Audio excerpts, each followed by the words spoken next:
And I love this topic. I do This is too.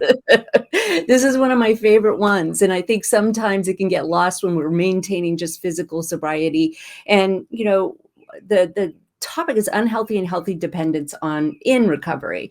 And Yeah. boy, do I love some of the confusion around that, right? Have you ever had a relationship with enmeshment, Damon? Tell the truth. Yes, absolutely. And you know what? Several times. And it's a very tricky thing because, like you say, that everybody who is in recovery doesn't realize that they're probably a codependent when they So first true. get in. And of course, all codependents, I think, have a problem with enmeshment, wouldn't you say? Everyone. And it's so prevalent in our relationship. And let me just define enmeshment. So, enmeshment means that you are connected at a level that you don't have any autonomy yourself. And that's a fancy way of saying that you think that what other people do or don't do affects you at a level that you can't operate, right? Codependency means that we as codependents, and as I've said before, whether you like it or not, I've never met somebody with a substance abuse disorder that didn't have codependent relationships.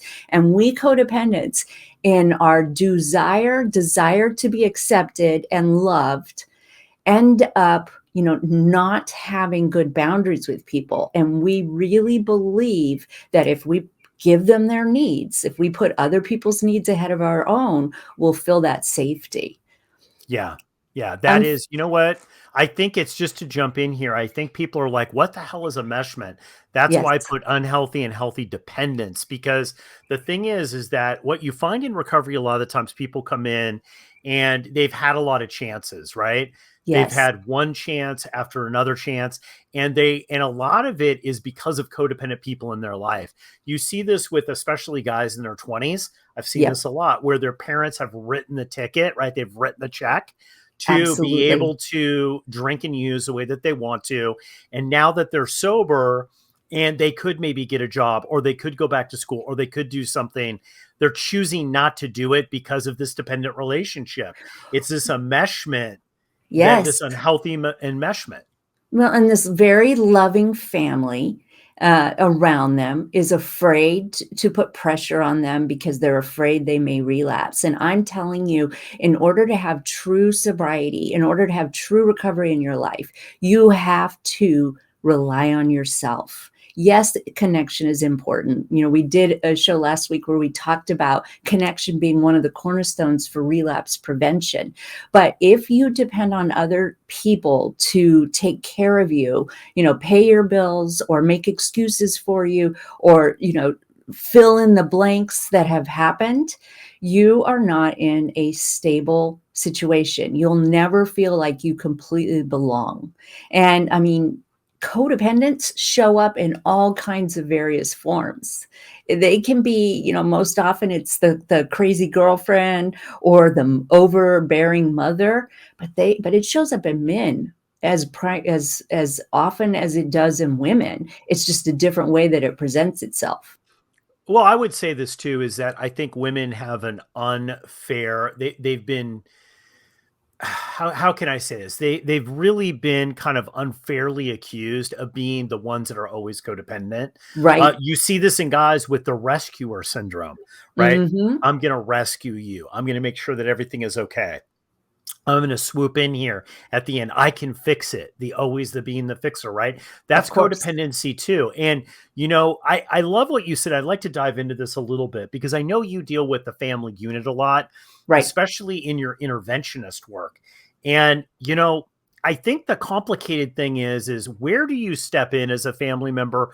Where do you give support? I think it is crucial that the family's involved. And I do think that sometimes it is about writing a check and it's about allowing the person to be able to have time or live in your home or do whatever to really unpack what's been going on with them and to be able to gain some sobriety.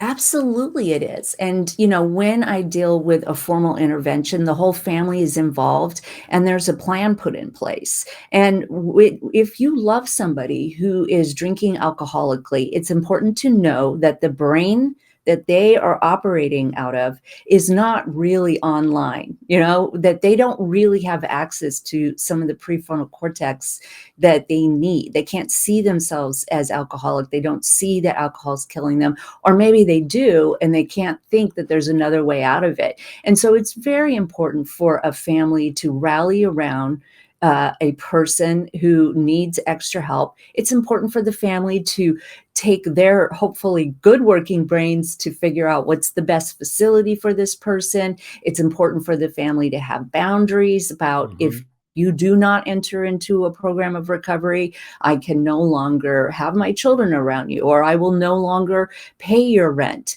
And those are really important boundaries. But in the beginning, it's the love and the willingness of the family to focus on not only what the patient needs, but also what they need, because it is a family disease. There are things that have occurred in that home, even with the best of intentions, that have set it up so that this person could continue to drink themselves to death.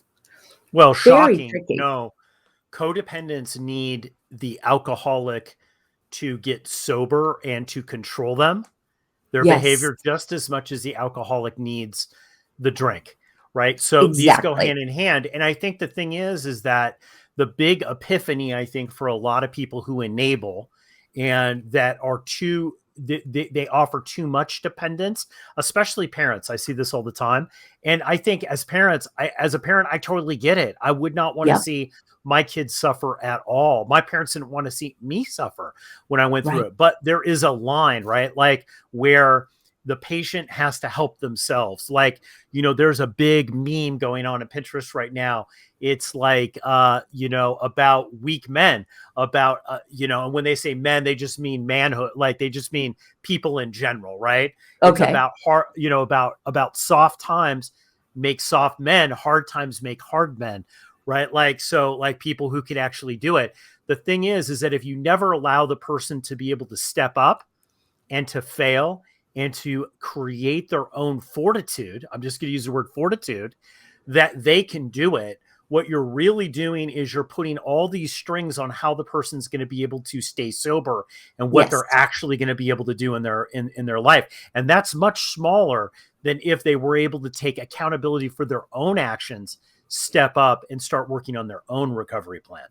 Well, and I think that's healthy. That's a healthy connection and a healthy relationship. You can't prepare the path for the child. You have to prepare the child for the path. And the term that pops into my head when you describe this kind of relationship is we're actually teaching learned helplessness. Right? We're actually telling this person with our codependent patterns and our codependent, manipulation, that they somehow are not up to the task, that they don't have what it takes to become a grown-up, a person who actually is able to handle life on life's terms. And these failures, these mistakes are really exactly what that person needs in order to grow their Yeah. self-confidence and to connect with the people that can actually help them.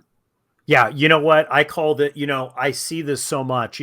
I really focus on high performance coaching. I Mhm. do a lot of stuff for people, business people and things like that. And what I found is somebody said, "Well, you know what? It's so much easier for people with a higher net worth or celebrities Oh, or whatever to stay sober." I'm like, "That's BS. It's harder for them to stay sober." And the reason why is because they have options. And the yes. thing is that they have way too many options, right? And so the problem is the truth, what I call the truth with the capital T. It's like you can't stop drinking. Like you could say Right, all this other stuff, but at the end of the day, you can't stay sober, right? That's much more apparent if you don't have resources in a support group because right. you end up on the street. Yes. Whereas opposed to a celebrity or somebody who's high net worth, they have a longer burn factor where they can manufacture bringing people in their life that depend on them financially or they depend on them, right? Right. To be able to prop up an illusion that they can drink like other people. Right, and they fill in the blanks. They don't let us alcoholics, suffer from natural consequences that would give us the indication that this is a problem. The more we learn about alcohol, the more we realize that even moderate drinking is not healthy for the person. And so, I think that will come a point in time where, and this might shock people, but they'll look at drinking like we look at smoking now, where we understand that it's actually quite dangerous for the human body to consume gasoline, basically. But there is something about the culture of drinking and that desire as a family member or a good codependent to not let the person fall. And it's because we're trying to protect our own pain. Like you said, it's painful Mm. to watch somebody suffer. So we can't deal with our own pain. So we go in and we fix things so that that person doesn't have the opportunity to grow into who they can become.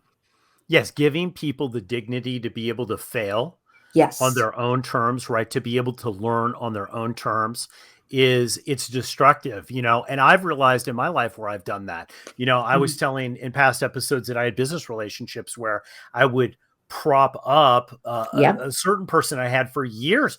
I would prop them up, and what was really happening is it was to myself. I was trying to make myself feel good, but Right. really that was a destructive thing. I should have never have let that happen because it went beyond the boundaries of what really was healthy.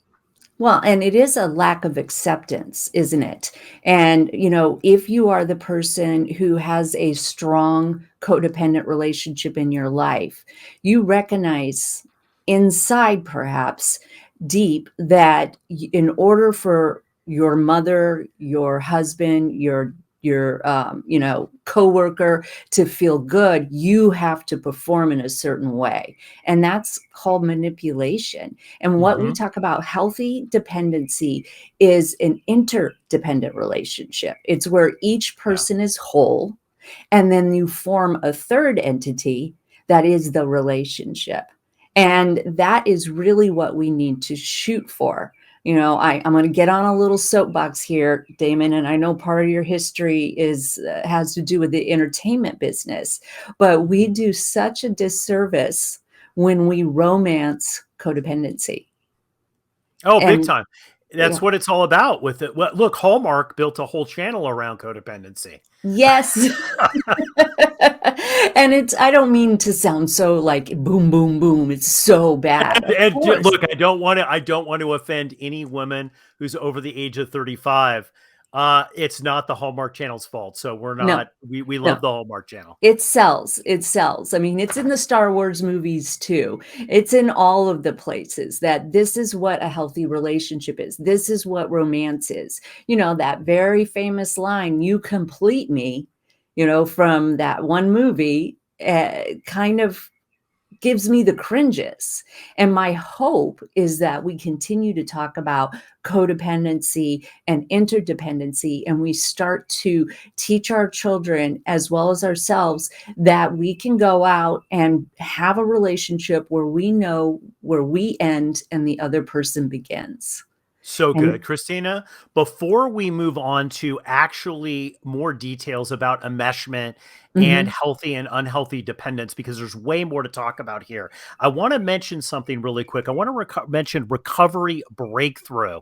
Guys, if you are trying to get sober or you're a constant relapser and you're just really trying to regain sobriety, or you have years of sobriety but really need to take your plan to the next level, Recovery Breakthrough might be for you. Find out how you can work with Kristina and I on a 6-week intensive coaching program. You can find out more about Recovery Breakthrough and everything it will offer you by going to recoveredlife.us.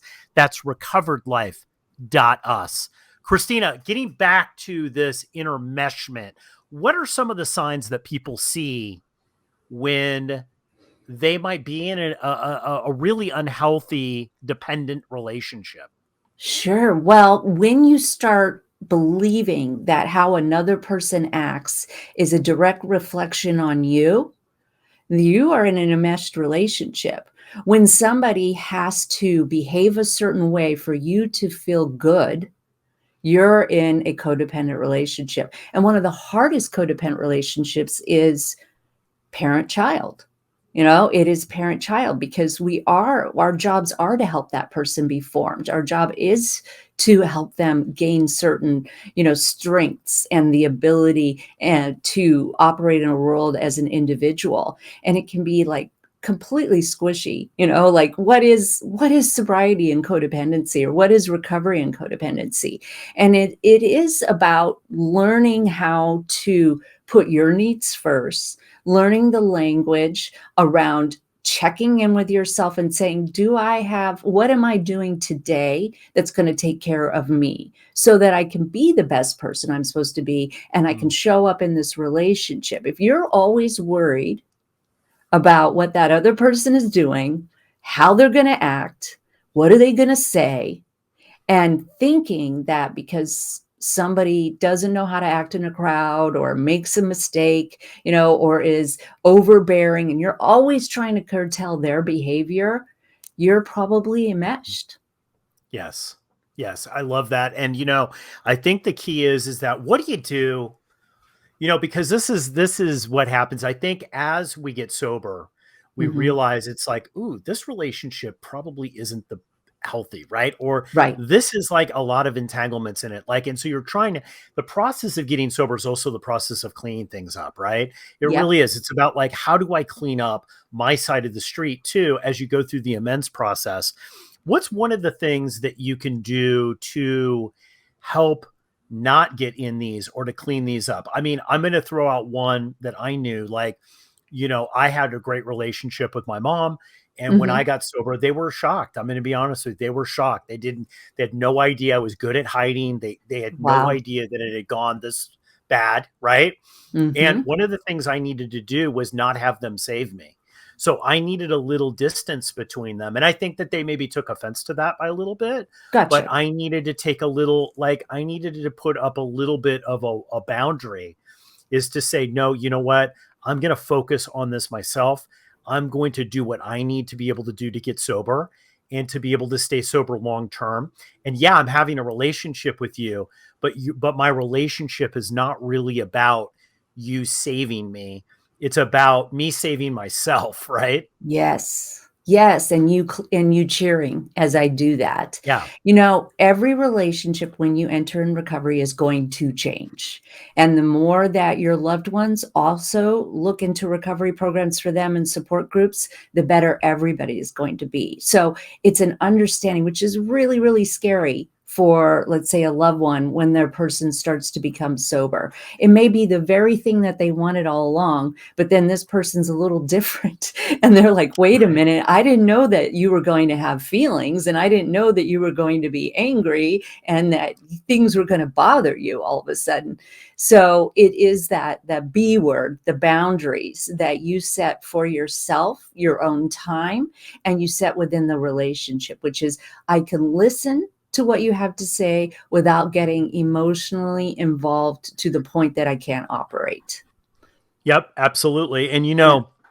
where we see this a lot too is the whole dating thing. And I think this is one of the reasons why getting into long-term relationships in the first year or so of recovery is such a bad idea, because Right? it's there. I believe that people are like magnets to herself. Like, Of it's course. more about trauma bonding a lot of the times than it is an actual relationship, right? Oh, it so is, and I'm really glad you brought this up, because a lot of times when I work with couples, it's really easy to think that this is their problem, and if they just got sober, everything would be okay. This is because of their actions, and what I tell every couple is, "No, no, no, no, you have just as much trauma, you have the same issues, maybe just the flip side of them, the flip side of the coin of control and not accepting life and thinking that this person has to behave a certain way. You're actually probably acting out without the crazy juice. Yes. So Yes. this idea that you think that this is about them is where we get into, shaky ground. Anybody who's Yeah. in a relationship with an alcoholic needs to look at their own behaviors as well. Yes, absolutely. I mean, I think that the key is it's so important to have people in your life that can help you walk through this, right? Because the thing is that I found, what's very evident about alcoholism and drug addiction is you're taking a drug.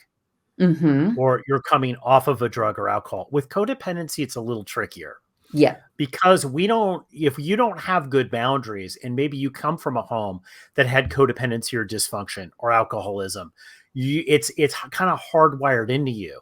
So you mentioned Hollywood, like "You Complete Me" and all this stuff. Mhm. Like, to many people, that's going to sound very healthy. Oh, how romantic, how great. Right. That's how relationships are going to be. That's hell. If you need somebody else to make you a full person, you probably shouldn't be married or dating them, Anyone. right? Like Anyone. anyone. Like now, and people who have gone through recovery listen to that and they're horrified. But many people who don't identify as alcoholics will listen to that and think that is so romantic. Right, right. I still remember the Twilight series and taking, a friend's daughter who was 13, and there was a line in the movie where he said, "You're like heroin to me."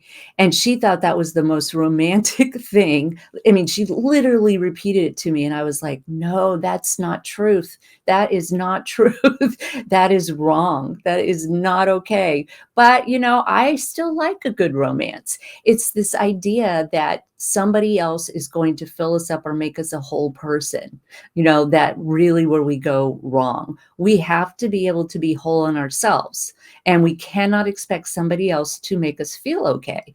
I'll give you a flip side, a male kind of version of this, where I've worked with clients before that said, "I'm not okay until I make that phone call to my wife and she's okay, then I know I can be okay."